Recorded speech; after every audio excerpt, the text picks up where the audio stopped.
Arithmétique. Alors c'est une leçon essentielle pour la spécialité maths.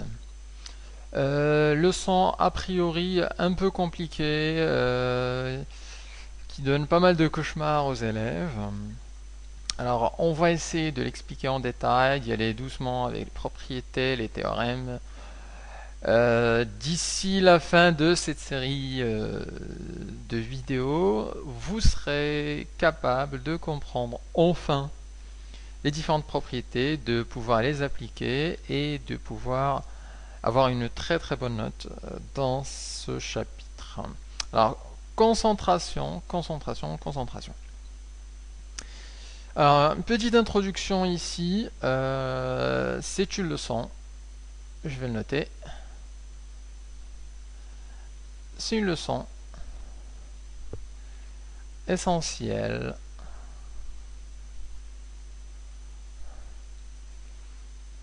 en spécialité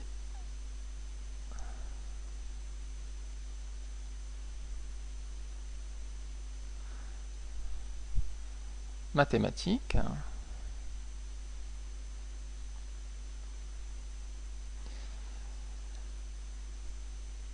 En particulier parce qu'elle met en œuvre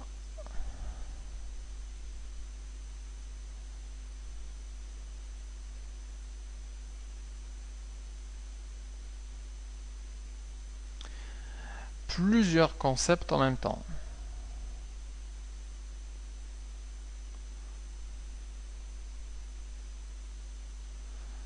Alors, on verra notamment la divisibilité, les nombres premiers, les nombres premiers entre eux,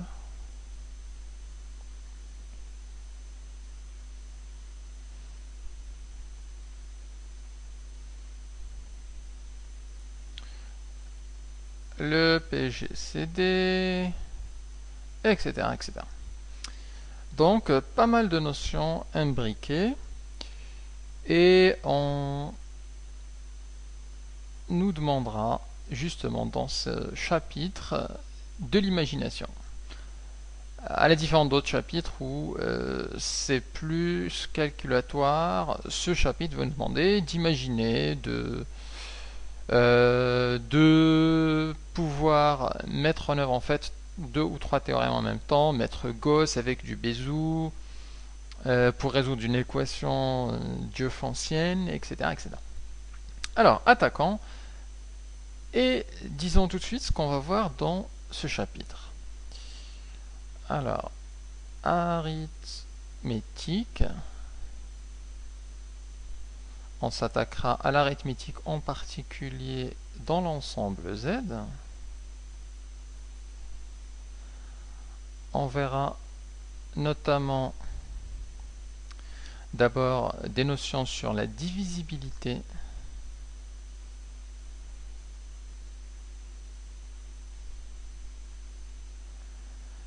dans Z.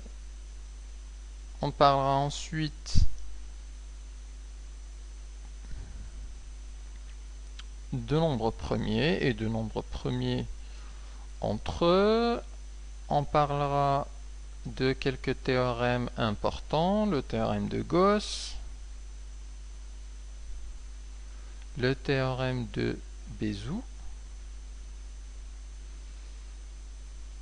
On parlera ensuite de la congruence entre deux nombres. Le théorème, on verra ensuite un théorème intéressant qui est le théorème de Fermat. Et on finira cette épopée par une résolution d'équations diophantiennes simples du type AX plus BY égale à C, équation qui sera résolue, bien évidemment, dans l'ensemble Z. Alors, attaquons ça tout de suite et commençons par la divisibilité.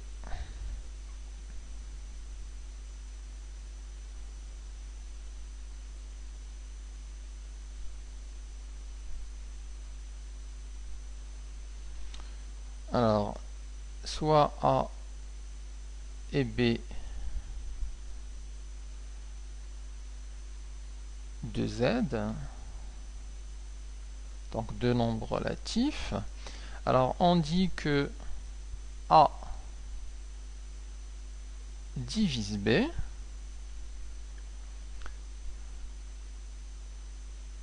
Donc, on note ça comme ça. On dit que A divise B. Alors ça, c'est équivalent à dire qu'il existe un nombre K appartenant à Z tel que le nombre B, c'est égal à ce nombre K fois petit a. Donc A divise B, si on peut trouver un nombre K tel que ce nombre B, peut s'écrire comme A multiplié par K.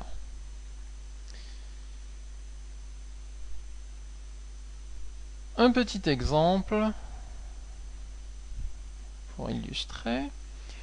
Si je dis que 3 divise 2130, ça c'est vrai, car je peux trouver un nombre tel que 2130, c'est égal à 3 fois un nombre K.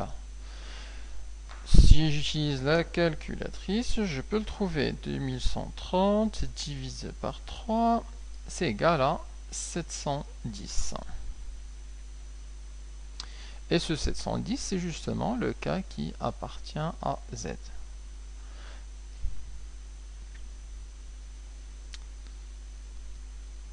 Alors, quelques propriétés intéressantes de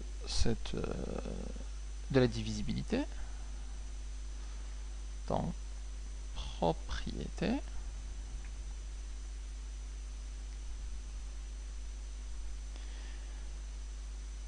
Si je prends les nombres A, B, C, alpha et bêta qui appartient à Z, alors si C divise A et C divise B, alors cela implique que le nombre C va diviser tous les nombres qui s'écrivent sous la forme alpha A plus bêta B. Tous les nombres, tels que alpha et B appartiennent à Z. Alors, il y en a deux en particulier qui sont intéressants, c'est les nombres, la somme des deux. Si alpha égale 1 et bêta égale 1, ça veut dire que C divise A plus B, et leur différence aussi, ça marche. Donc C divise aussi A moins B.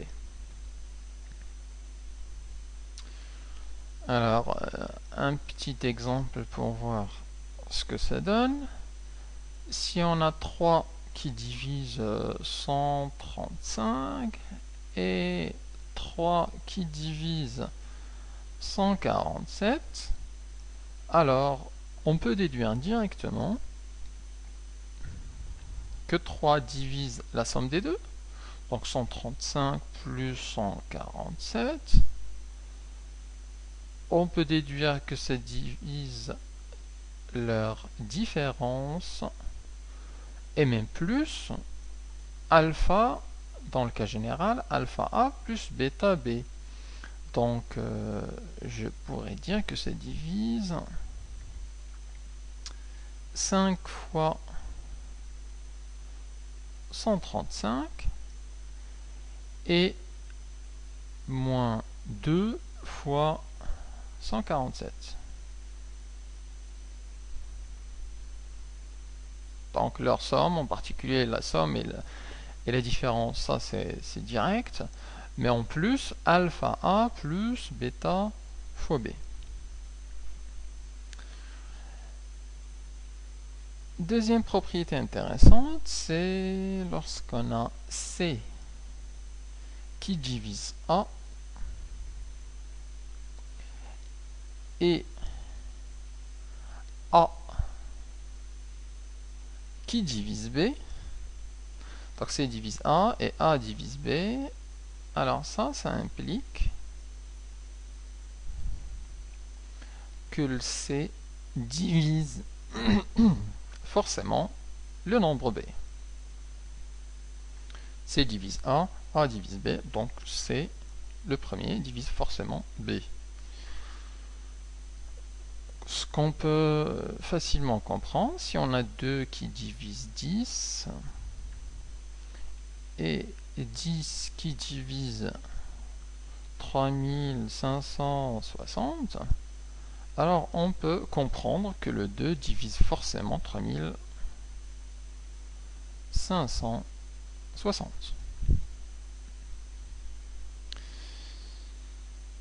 Alors, une fois qu'on a vu ces nombres premiers, on peut passer à une notion importante qui est la notion des nombres premiers.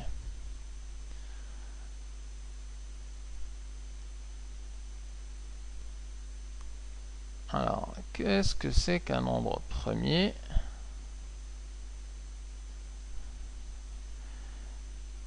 Et comment on peut l'utiliser? Alors là, je vais le détailler dans l'ensemble N et puis dans l'ensemble R. Plutôt Z. Dans l'ensemble N, on dit que A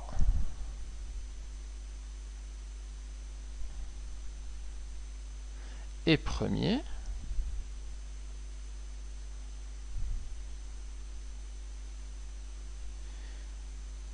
s'il admet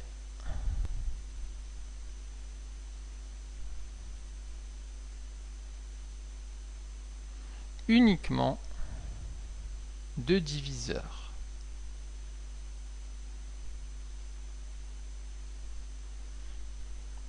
Deux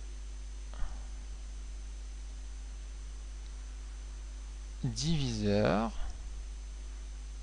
qui sont le 1 et le A lui-même. Donc on dit qu'un nombre est premier s'il admet uniquement deux diviseurs 1 ou A. Donc le nombre 1 ou le nombre A lui-même. Donc ça c'est dans N. Alors lorsqu'on raisonne dans Z, on a deux autres qui s'en rajoutent. Alors dans ce cas-là, on dit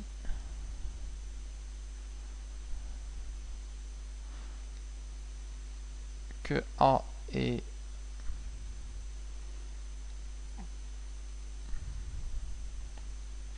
premier s'il admet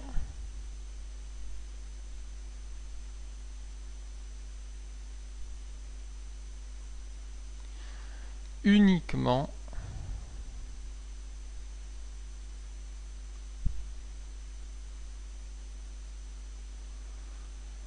alors dans ce cas-là, on a il y en a quatre. Uniquement